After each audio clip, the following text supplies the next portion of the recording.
Now that we know this, one path can be linked to another path. A quick little trick might be to use the paint path to control a shape layer's path.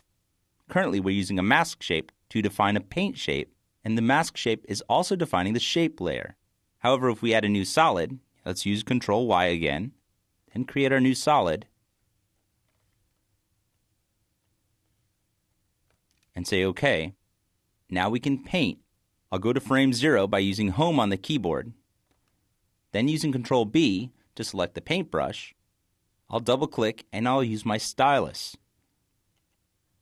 Now I'm going to draw some small shapes, but I'll also want to create an animation. So, quickly, I'll draw one shape here,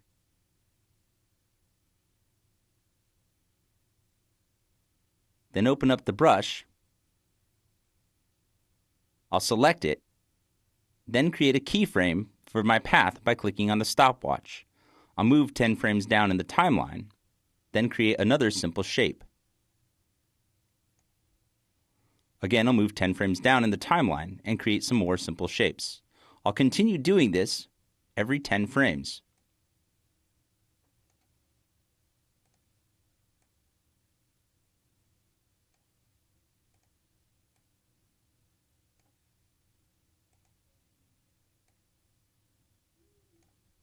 Now that I have my shapes drawn, by clicking and scrubbing in the timeline, I can see what the animation looks like from one shape to the next.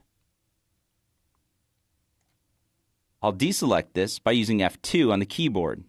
I'll go over to my composition, then click once on my pen tool to create a shape layer. Again, I'll want to open up the shape layer contents. I'll type UU on the keyboard to see the path.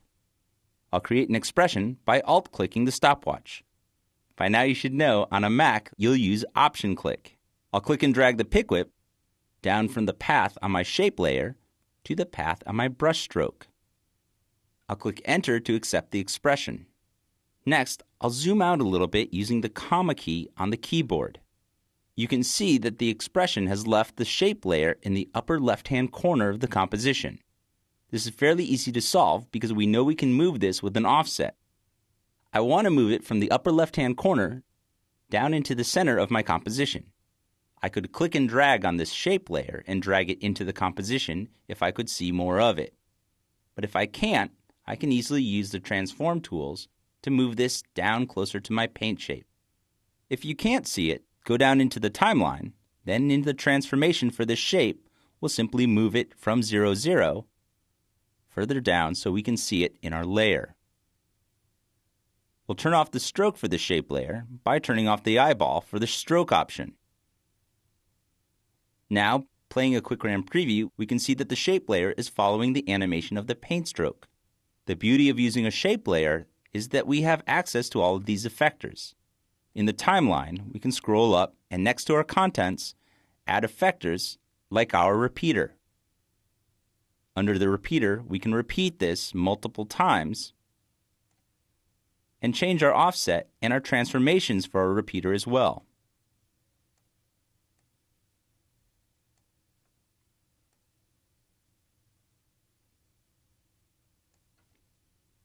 Now with a quick RAM preview, we can see that the animation for the shape layer follows our painted animation and also has all of the benefits of a shape layer.